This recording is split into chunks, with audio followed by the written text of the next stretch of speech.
لا حول ولا قوة إلا بالله العلي العظيم. بسم الله الرحمن الرحيم.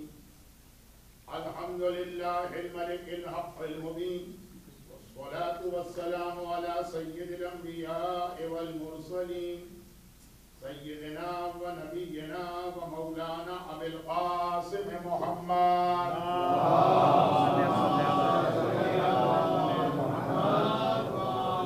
وآله وعترته الطيبين الطاهرين المعصومين المظلومين المنتجبين سيما على بقية الله في الأراضين وحجته على العالمين.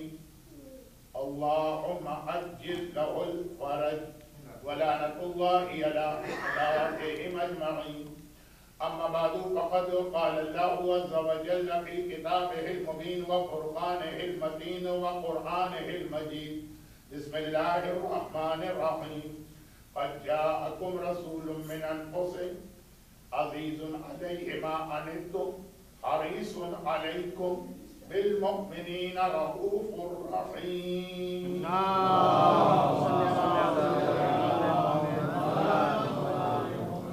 سورہ مبارکہ توبہ قرآن کریم کا 9واں سورہ، اور اس اعتبار سے بہت مشہور سورہ ہے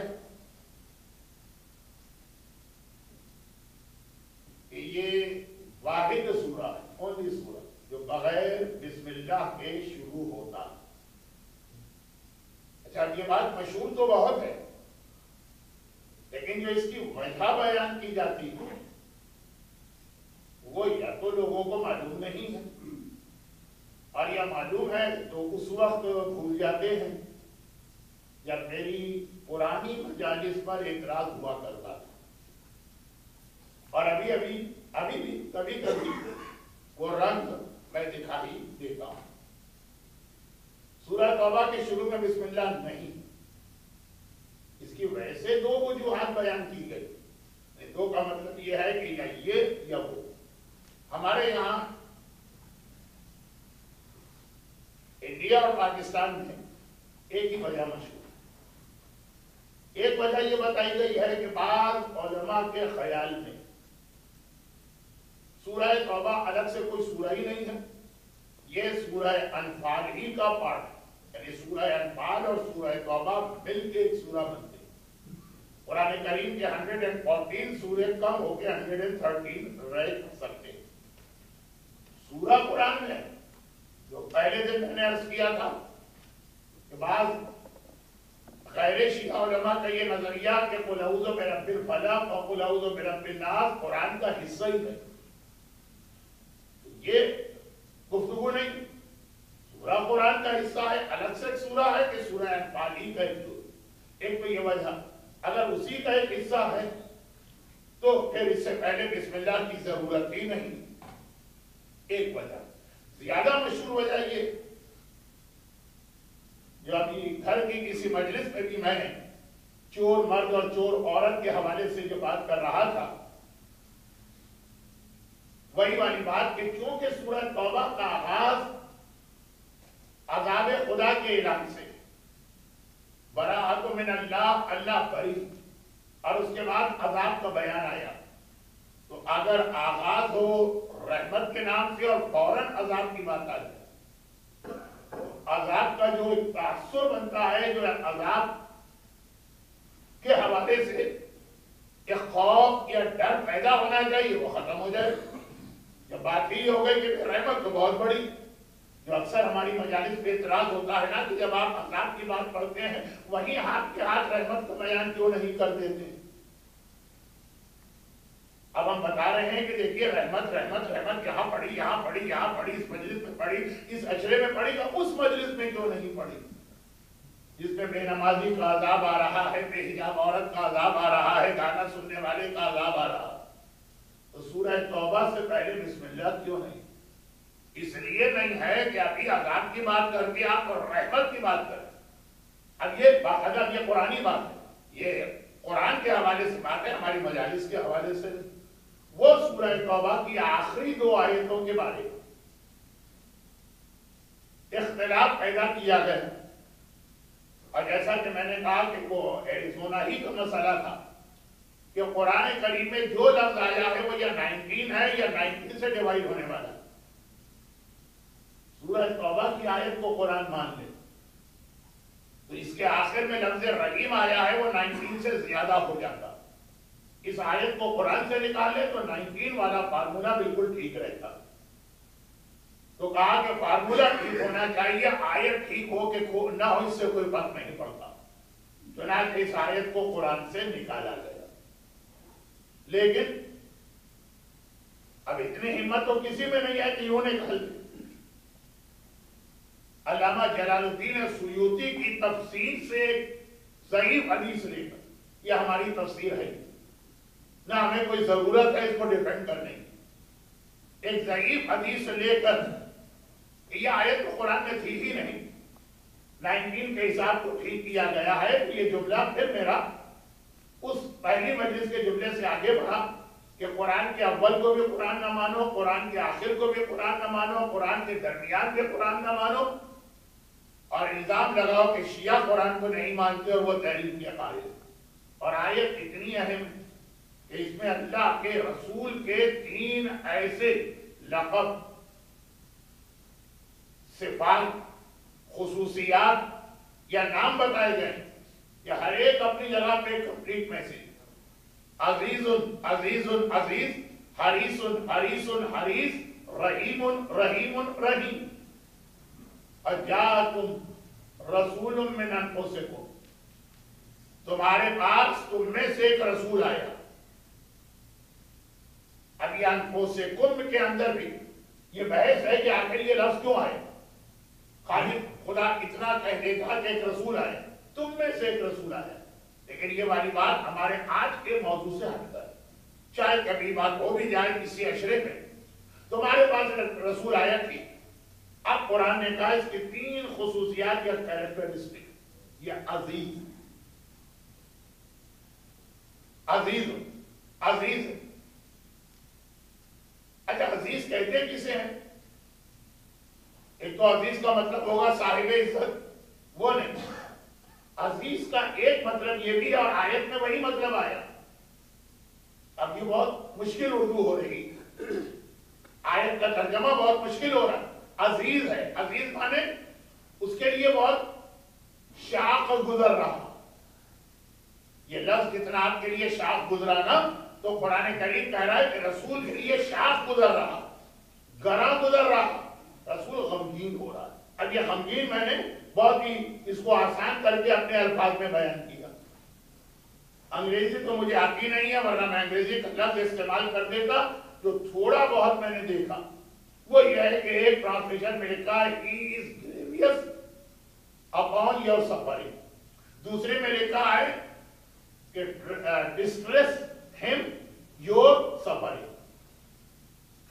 اب یہ distress یا grievous یہ ہے عزیز کا انگریزی وہ ترجمہ جو قرآن انگریزی ٹرانسلیشن میں نے 2 جگہ دیکھا.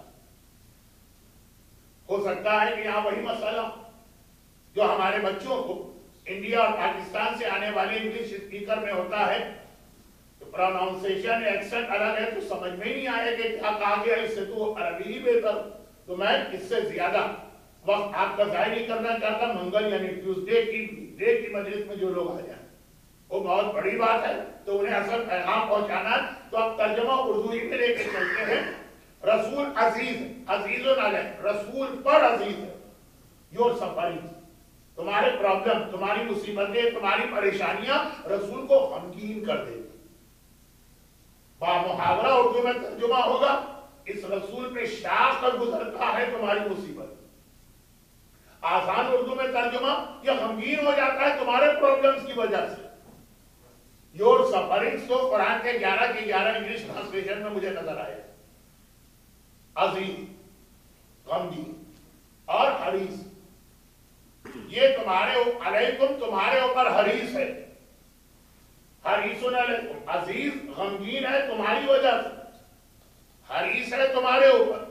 بالمؤمنین رؤوف الرحیم، اور صاحبان ایمان کے لیے رؤوف ہے، یہ بھی اللہ کا نام. رحیم یہ بھی اللہ کا نام. اللہ نے اپنے دو نام اپنے حبیب کو قرآن میں عطا کیے، یہ رؤوف بھی ہے، یہ رحیم بھی۔ اب یہ پیغمبر کی تین خصوصیات اس آیت میں ہمارے سامنے ہیں۔ ویسے تو بہت ساری چیزیں، مگر اس آیت میں جو سرنامہ کلام بنی ہے 4 دن سے، عزیز، حریص، رحیم، عزیز۔ جب بھی تم پہ کوئی مصیبت و پریشانی آتی ہے وہ غمگین ہوتا، بلکہ اگر روایتوں کو ملا لیں تو یہ مفہوم بنے گا کہ تم بھی اتنا غمگین نہیں ہو سکتے اپنے پرابلمز پر جتنا رسول تمہاری وجہ سے غمگین ہو رہا۔ اب یہاں پر پھر کچھ تفسیری بحثیں ہیں کہ اس سے مراد صرف آخرت کی پرابلم ہے یا سارے پرابلم، لیکن ہمارے علماء و مفسرین کی ایبسولوٹ میجورٹی رسول پہ صاحبان ایمان کا ہر مسئلہ گراں گزرتا۔ اب سوال یہ پیدا ہوتا ہے کہ رسول وہ کہ جو زبان سے نکالے وہ ہو جاتا، جو خواہش ظاہر کرے پوری ہو جاتی۔ وَالضُّحَىٰ وَاللَّيْلِ إِذَا سَجَىٰ مَا وَدَّعَكَ رَبُّكَ وَمَا قَلَىٰ، بہت اہم سورہ ہے رسالت کے انٹروڈکشن کے حوالے سے۔ اس میں یہ آیت آئی ہے نا وَلَسَوْفَ يُعْطِيكَ رَبُّكَ فَتَرْضَىٰ۔ یہ علامہ اقبال نے کہا کہ خود ہی کو کر بلند اتنا کہ ہر تقدیر سے پہلے خدا بندے سے خود پوچھے بتا تیری رضا کیا۔ شیر کی اگر میں نے ٹانگ توڑ دی ہے تو معذرت ہے، تو اس میں توجہ بندی کہ اللہ خود بندے سے پوچھے بتا تیری رضا کیا ہے۔ یہ قرآن کی آیت رسول کے لیے ہے وَلَسَوْفَ يُعْطِيكَ رَبُّكَ، تیرا رب تجھے اتنا دے گا، اتنا عطا کرے گا، یوتی کا عطا کرے گا، عطا کرے گا، عطا کرے گا، فترضا کہ تو راضی ہو جائے۔ یعنی ساری دنیا اللہ کی رضا چاہتی اور اللہ کہہ رہا ہے کہ میں اپنے اس بندے کو راضی کرنا چاہتا ہوں۔ دنیا کی کامیابی یہ ہے، دنیا کی معراج یہ ہے کہ اللہ کہے میں راضی ہو گئے، اور اللہ کی خواہش یہ ہے کہ میرا محمد مجھ سے کہہ دے کہ آج جا کے میں تجھ سے راضی ہوا۔ اتنا اللہ کو محبت ہے اس رسول سے، یہی وجہ ہے کہ ان کا لقب بھی حبیب رکھا ہے۔ تمام انبیاء صفی، نجی، ایک آدم، ایک نوح، کلیم، روح، خلیل، زبیر، یہ مختلف انبیاء کے القاب ہیں، لیکن حبیب کی بات ہی کچھ اور وہ آج نہیں بتا سکتا، ورنہ بات اصل موضوع سے ہٹتی چلی جائے گی۔ بتانا صرف اتنا کہ قرآن بار بار کہہ رہا ہے کہ اللہ چاہتا ہے میرا حبیب مجھ سے راضی ہو جائے، جو مانگے گا جو دیتا جاؤں گا، دیتا جاؤں گا، دیتا جاؤں گا، یہاں تک کہ یہ راضی ہو۔ اللہ کسی بندے کی رضا چاہتا ہو، یہ قرآن کریم میں یا رسول کے لیے آیا یا میرے مولا کے لیے آیا، وَمِنَ النَّاسِ مَن يَشْرِي نَفْسَهُ ابْتِغَاءَ مَرْضَاتِ اللَّهِ، یا آقا حسین کے لیے آیا یا ایتھا النفس المطمئنہ ارجعی الی ربک راضیۃ مرضیہ۔ اللہ تجھ سے راضی ہو تو ٹھیک ہے، تو اللہ سے راضی ہو جائے تو بات کسی خاندان میں رہے گی، بات کسی خاندان میں رہے گی۔ نانا ہو کے نوازا منزلت وہ ہے کہ اللہ ان کو راضی کرنا چاہتا ہے، لیکن آغاز رسول سے کیا۔ اب دیکھیں دو مختلف باتیں ہو گئی، کنٹراڈکٹری باتیں، متضاد، آپس میں ٹکرانے والی۔ ایک طرف قرآن کہہ رہا تم پہ کوئی مصیبت و پریشانی آتی ہے رسول غمگین ہو جاتا، دوسری جانب قرآن کہہ رہا ہے کہ جو رسول مانگے گا وہ ہم دیں گے، اتنا دیں گے کہ وہ راضی ہوتا۔ تو اب یہاں دو الگ الگ باتیں ہوں گے جو ٹکرا بھی سکتی۔ بھائی رسول ہماری مصیبتوں میں راضی ہے کہ غمگین؟ اگر رسول ہماری مصیبتوں میں راضی ہے کہ اس کے گھر میں بیماری ہے اور اس کے گھر میں رزق کا مسئلہ ہے، اور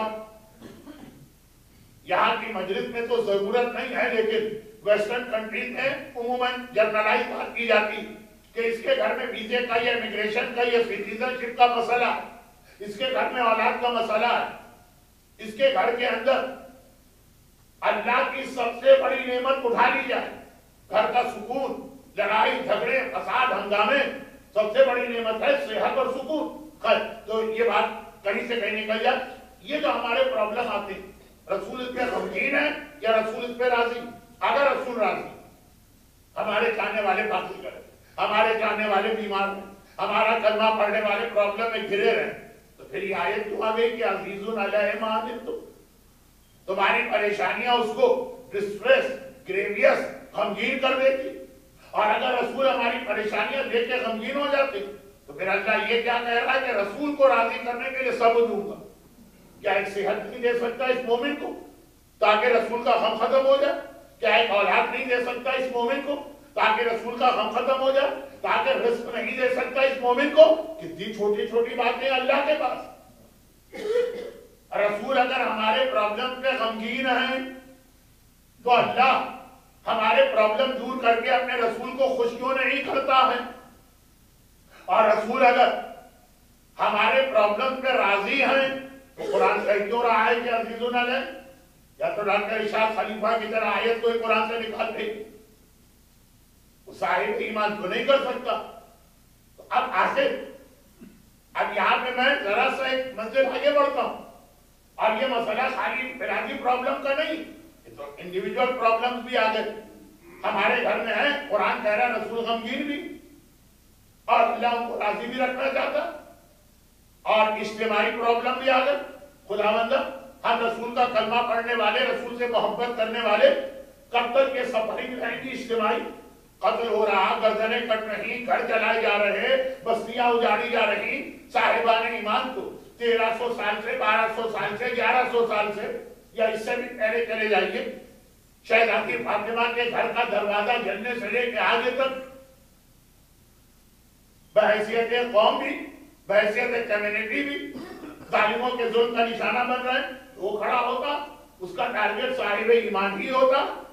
دشمنان اسلام اگر اسلام کے خلاف کبھی کوئی پلاننگ کرے تو مومن نشانہ بنتا. سو کالڈ اپنے آپ کو مسلمان کہنے والے اگر مسلمانوں کے خلاف کوئی منصوبہ بنا، سب سے پہلے صاحب ایمان ہی کو نشانہ بنایا جاتا. تو عزیزٌ علیہ کا مطلب کیا ہوا؟ رسول پہ کس بات پہ غمگین ہے؟ ایسا آدمی غمگین ہو جس کے لیے اردو کا ایک محاورہ ہے تب بھی سمجھ میں آتا کہ مجبوری کا نام صبر. جیسے ہمارے محبت کرنے والے رشتے دار بیٹا پریشانی میں آئے تو ماں غمگین ہوتی ہے، لیکن بیچاری کیا کر سکتی؟ صرف دعا ہی مانگ سکتی. دعا وہ بھی مانگ رہی ہے، دعا بیٹا بھی مانگ رہا. اگر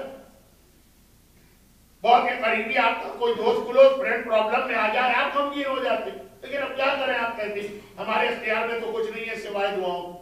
کیا تو قرآن رسول کے بارے میں یہ کہہ دیتا؟ لیکن قرآن تو کہہ رہا ہے کہ وَلَسَوْفَ يُعْطِيكَ رَبُّكَ فَتَرْضَىٰ. ایک نہیں کئی آیتیں ہیں، میں نے تو وقت بچانے کے. تو اب یہ دو چیزوں کو کیسے جمع کریں کہ ہمارے پرابلم چاہے انڈیویجول لیول پر ہوں چاہے پوری قوم کے طور پر ہوں، ختم ہی نہیں ہو رہے ہیں، بڑھتے چلے جا رہے ہیں. اور رسول غمگین ہو رہا ہے. قرآن نے پیغمبر کا پہلا ٹائٹل عزیزوں نے استعمال کیا، غمگین، ڈسپریس. اور یہ بھی کہہ رہا ہے کہ ان کی ہر بات مانوں گا. تو آخر اس میں کوئی راز ہے؟ اس کے اندر اسلام کا ایک بہت اہم حکم آتا. اسلام خالی نماز، روزہ، حج، زکات، خون جہاد، گانا حرام، شراب حرام، بے حجابی حرام، داڑھی منڈوانا حرام، مکس گیدرنگ حرام، انہی چیزوں کا نام نہیں ہے. یہ تو ہے اسلام میں، یہ تو ہے. لیکن ہمیں اچھی زندگی گزارنے کا طریقہ بھی اسلام سے کہتا ہے. ربنا آتنا فی الدنیا حسنہ بھی ہے، فی الآخرۃ حسنہ بلکہ بعد میں ہے. تو اس میں سے ایک چیز اسلام کا ایک حکم ہے پازیٹیو تھنکنگ. آج پتہ نہیں اس مجمع میں کوئی ڈاکٹر ہے کہ نہیں، اللہ کرے کہ آج نہ ہو، کیونکہ جب میں میڈیکل کی بات کرتا ہوں ڈر جاتا ہوں کہ وہ بعد میں اعتراض نہ کر دیں. تو ڈاکٹر حضرات بھی آج کہتے ہیں کہ 90% آدمیوں کے پرابلم فزیکلی نہیں ہوتے ہیں. وہ جو آدمی پہ ڈپریشن ہے یا اسٹریس ہے یا ذہنی پریشانی ہے، پازیٹیو تھنکنگ ہو جائے تو کتنے لوگوں نے ایڈز کو شکست دی ہے، کتنے لوگوں نے کینسر کا مقابلہ کیا. تو آج کی جو زیادہ مشہور بیماریاں ہیں، کہ بلا کو ڈائبٹک ہے اور بلا کو بلڈ پریشر ہے، لیکن اس کا سبب یہ ہے کہ آپ خوش رہا کریں. جتنا خوش رہیں گے اسٹریس کو اتار کے پھینکیں گے اتنا صحت مند رہیں. اب میں میڈیکل پہ بات کرنے تو یہاں مجھے نہیں بلایا گیا اور مجھے بات کرنا بھی نہیں چاہیے. میں جاہل مطلب جب میں کسی ڈاکٹر کو یہ حق دینے کو تیار نہیں ہوں کہ وہ دین کے معاملات میں اپنی ٹانگ اڑائے، تو یقیناً انہیں بھی یہ حق ہے کہ ہمیں روکے. لیکن ایک بات، ایک مشہور بات میں عرض کر رہا ہوں جیسے اگر کوئی ڈاکٹر صاحب کہیں کہ اسلام میں 5 نمازیں واجب ہے تو میں ان کو اس میں کوئی تھوڑی روکوں گا. اب بات کیا ہو، بات یہ ہو کہ ذہنی پریشانی، اور یہیں پہ اسلام کہتا ہے پازیٹیو تھنکنگ، ہر چیز میں اچھا نتیجہ نکالو. کیوں ہمارے بزرگ اتنا کہا کرتے ہیں کہ جب بھی کوئی پریشانی آ جائے سمجھو اس میں کوئی نہ کوئی خیر، انفرادی اعتبار سے بھی اور اجتماعی اعتبار سے. گرچہ منبر قرآن حدیث کے حوالے سے بات کرنے کے لیے ہے، لیکن چھوٹا سا واقعہ جو پرانی کتابوں میں لکھا، پرانے لوگوں کی وزڈم، اس کی اپنی ایک اہمیت ہوتی. اکثر میں پڑھتا رہتا ہوں، ایک بار پھر سن لیجیے بہت جلدی. بادشاہ شکایت کے لیے چل رہا اور ایک مرتبہ وہ شکار پہ جانا چاہتا کہ اس کے وزیر نے مخالفت کی. وہ کہا میں بات کو شارٹ کر رہا ہوں کیونکہ جو چیزوں کا اتنا اہم واقعے سے کوئی تعلق نہیں ہے اس کو شارٹ کر دے، ٹائم نہیں آ. بادشاہ ناراض ہوا تھا، اس کو جیل میں ڈالو، باقی ساتھی دیکھیں گے. اب ناراضگی کی بات ہم بتانا پڑے. شکار پہ جانا چاہ رہا، نکل رہا ہے، ایک بار وہ چھری یا خنجر دیکھ رہا تھا، انگلی کٹ گئی. وزیر نے کہا اس میں بھی کوئی خیر. بادشاہ انگلی کٹ گئی اور کہہ رہا ہے کوئی خیر؟ سر پھوٹ گیا کسی کا، کان پھوٹ گئی کسی کی، ٹانگ پھوٹ گئی کسی کی، اور ہم کہیں گے خیر ہے اس کے اندر؟ ایک عام آدمی کی کیا حالت ہوگی؟ کہا بادشاہ وقت جن کے لیے تو سادی نے کہا ہے کہ کبھی تو سلام کرنے پہ وہ پھانسی دے دیتے. کہا کہ ابھی تو میں جاتا ہوں، وقت نہیں ہے کہ اچھی طرح اس کی خبر لوں گا، جیل میں ڈال. گیا شکار میں بادشاہ. اب یہ ایک ایسی کہانی ہے، اپنے ساتھیوں سے بچھڑ گیا، الگ ہو گیا، جنگل میں چلا جا رہا. جب الگ ہو گیا تو پھر بادشاہ اور فقیر میں فرق نہیں ہوتا.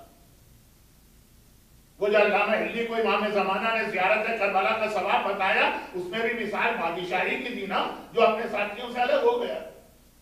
تو ایسے بہت واقعات پہلے آتے پیش آتے. چنانچہ الگ ہو گیا، اکیلا ہے، پناہ ہے، نہ فوج ہے، نہ اسلحہ ہے، نہ سامان ہے، تو اب کہاں کا بادشاہ پکڑ لیا گیا. پہلے زمانے میں بہت زیادہ ایسے قبیلے ہوتے تھے جو اپنے بت پر انسانی جان کی قربانی دیتے. پکڑ لیا گیا، کہا کہ اس کی قربانی ہمیں تو ایک انسان چاہیے تھا، قربانی کرنا ہے، پکڑ کے لے چلے بت کے قدموں کی جانب تاکہ قربانی کرے. ابو ذر غفاری جو اسلام لائے، یہی واقعہ بتوں والا واقعہ تھا نا، قربانی والا واقعہ. بہت مشہور واقعہ ہے. ابو ذر پہ تو غالباً فلم بھی بن چکی ہے جس میں یہ واقعہ تفصیل سے آیا ہوگا. میں نے تو نہیں دیکھی اس لیے خالی اندازہ بتا رہا ہوں. اب جب لے گئے اور اس کو قربانی کرنے کے لیے باندھ بوند کے لٹایا جا رہا کہ کسی کی نگاہ پڑ گئی اس کے ہاتھ پر، تو انگلی کٹی ہوئی. جو کراچی کے لوگ ہیں تو کراچی میں بکرا پیڑی لگتی تھی نا، ابھی بھی سپر ہائی وے پہ بہت بڑی بکرا منڈی. کیسے آپ بقرعید کی قربانی کا جائزہ لیتے ہیں؟ سب سے پہلے تک دیکھتے ہیں بکرے کو. اتنے غور سے تو اگر کبھی شادی سے پہلے اپنے شریک حیات کو دیکھ لیا ہوتا تو بہت سارے بات کے پرابلم پیش ہی نہیں آتے. لیکن بکری کو یا بکرے کو کتنی احتیاط کے ساتھ دیکھا جاتا. سینگ تو نہیں ٹوٹا ہے، دانت تو نہیں ٹوٹے ہیں، لنگڑا تو نہیں ہے، لولا تو نہیں ہے، چلائیں گے بھی، گھمائیں گے بھی، اچھالیں گے بھی، پکڑیں گے بھی، پھینکیں گے بھی، ہر طرح سے اطمینان. کیونکہ دنیا کی ساری قوموں کا اصول مشترک. کہا یہ تو ناقص ہے، ابدار ہے، ابدار کی تو قربانی نہیں ہوتی. چھوڑ دو اس کو. جان بچی سو لمحوں پائے، ایک مرتبہ واپس آئے، زہرا میں ساتھی مل گئے، محل پہنچا. پہلا کام یہ کیا کہ وزیر کو بلایا جیل سے اور کہا کہ واقعی تو نے صحیح کہا تھا، میں تمہیں کیا کرتا ہوں، لیکن ایک بات یہ بتا دوں کہ میری انگلی کٹی تو میرے لیے تو خیر تھا، بہتر بچ گئی، جان بچ گئی. تجھے جو بلا وجہ کی ایک جیل ہو گئی صحیح بات کہنے پر، تیرے لیے کیا خیر ہے؟ کہ میرے لیے بھی خیر. بھائی میں تو وزیر ہوں، آپ کا نا ہر جگہ آپ کے ساتھ رہتا، تو آپ کے ساتھ میں بھی پکڑا جاتا. آپ تو ناقص سے بچ نکلے، میں تو ناقص نہیں ہوں نا، میں پکڑا جاتا تو میری قربانی ہو جاتی. جیل کے ذریعے اللہ نے مجھے وہاں سے بچایا، انگلی کٹنے سے آپ کو یہاں سے بچایا. یہ فکر اگر انسان کے ذہن میں آ جائے تو اسلام دیتا. یہی فکر اسلام دیتا. جاب چھوٹ گیا، ویزے کی درخواست جو ہے وہ ریجیکٹ ہو گئی، گھر میں کوئی مسئلہ پیدا ہو گیا، اولاد نہیں ہو رہی ہے، روزی کے پرابلم ہے، بزنس کے پرابلم ہے، ضرور اس کے اندر کوئی خیر ہے. یہ یقین کامل اپنے اللہ پہ ہونا چاہیے. یقین کامل. گرچہ یقین کامل کے علاوہ بھی ایک بند ہے، لقمان غلام ہے جس کے وہ آقا کا طریقہ یہ ہے کہ جب کبھی بھی اب پرانے زمانے کے اندر یہ اتنے زیادہ ایڈوانس نہیں ہوا تھا ایگریکلچر کا سسٹم، تو پھل جو آتے ہیں درخت میں تو میٹھے بھی ہوتے ہیں، کڑوے بھی ہوتے ہیں، پھیکے بھی ہوتے ہیں۔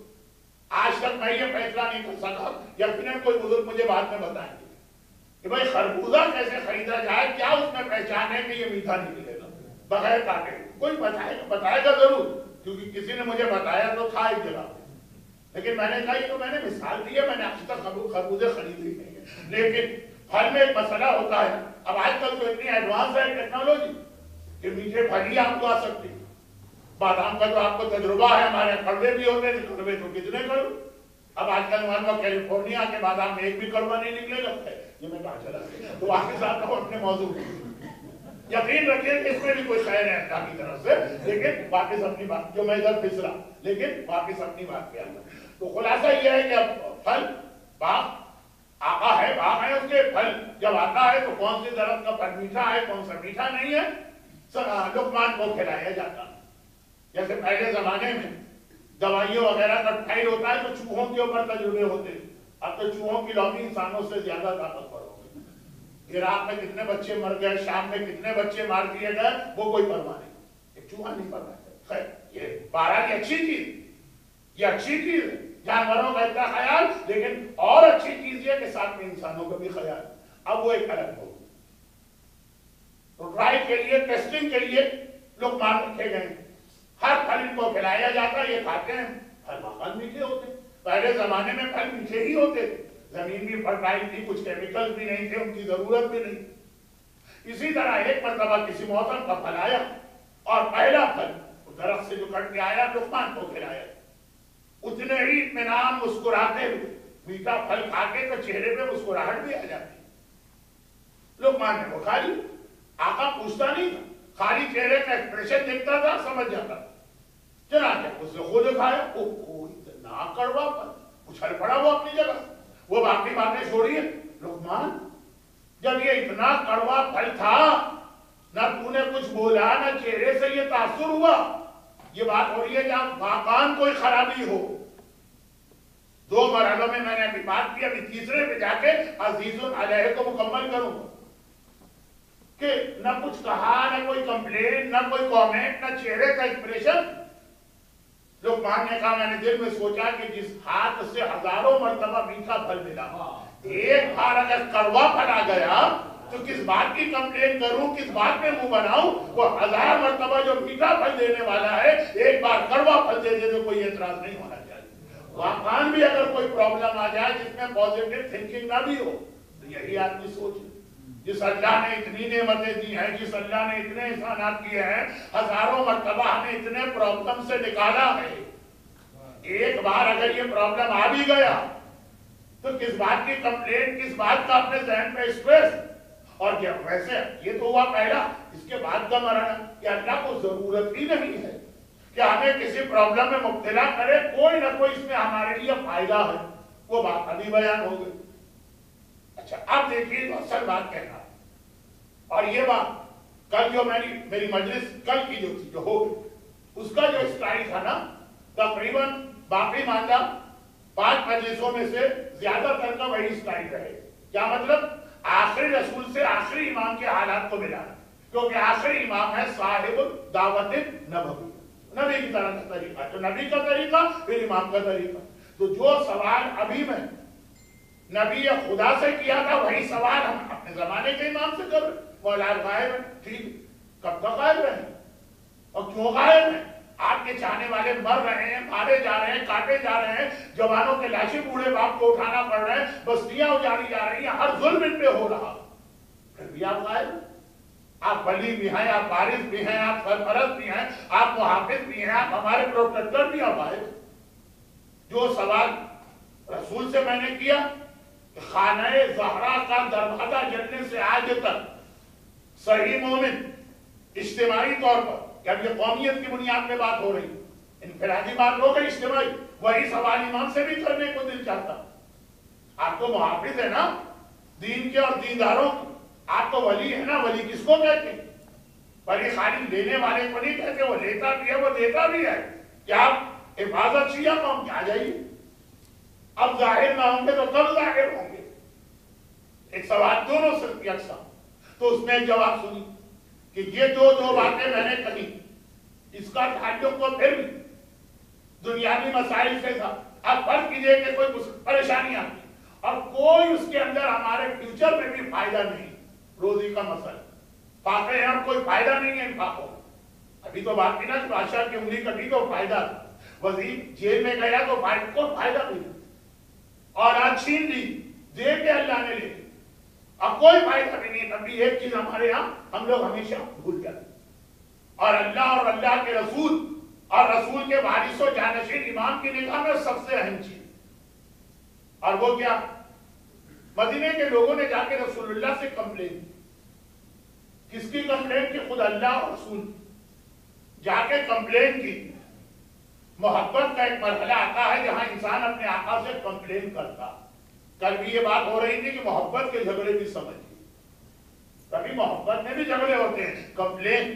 دعائے افتتاح ماہ مبارک رمضان میں آپ 29 ڈیز تو پڑھیں گے، اللہم انا نشکو الیک، خدا بندہ ہم تیری بارگاہ میں کمپلین کر رہے ہیں، اللہ سے شکوہ۔ اقبال نے شکوہ جواب شکوہ تو بہت بعد میں لکھا، دعائے افتتاح میں ہر مومن پورا مہینہ رمضان کا اللہ سے شکایت کرتا، یہ ایک منزل۔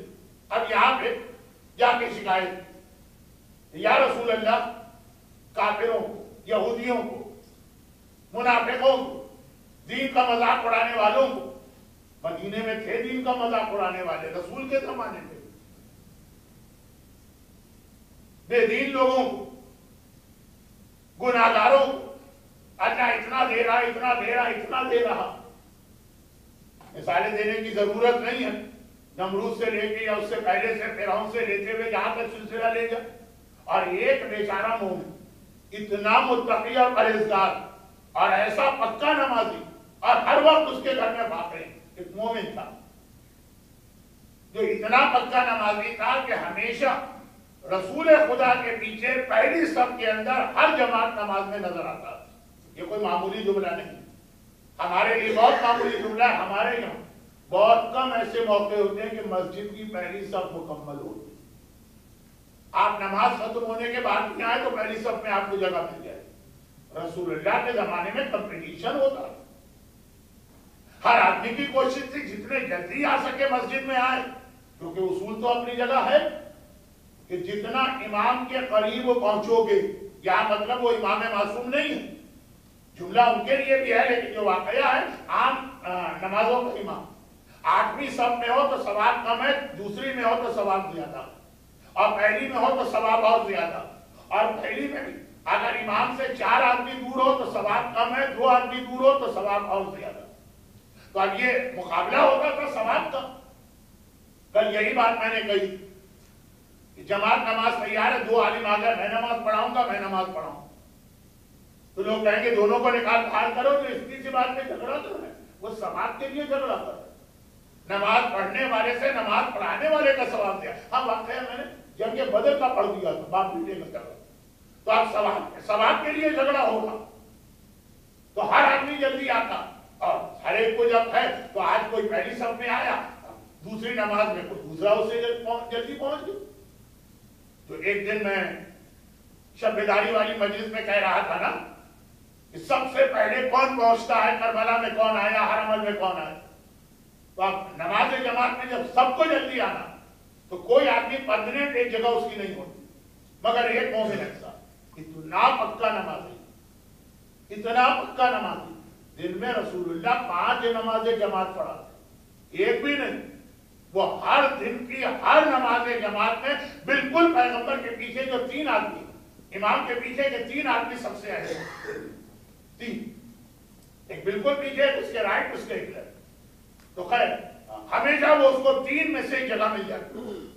اتنا اچھا یہ طریقہ بھی پیغمبر نہیں چلنے دیتے کہ کوئی آدمی جگہ بچانے کے لیے نماز کے بعد بیٹھا ہی رہے، اگلی نماز ہو جائے، جیسے آج کل جو لوگ جاتے ہیں 8 دن 40 نمازیں پڑھنا ہے، یہ ہمارے یہاں کا مسئلہ نہیں ہے، لیکن جن کے یہاں کا تو وہ کیا کرتے ہیں، یہی تو کرتے ہیں، ظہر کے وقت جاتے ہیں مدینے کی مسجد میں، عشاء تک اپنی جگہ چھوڑتے ہی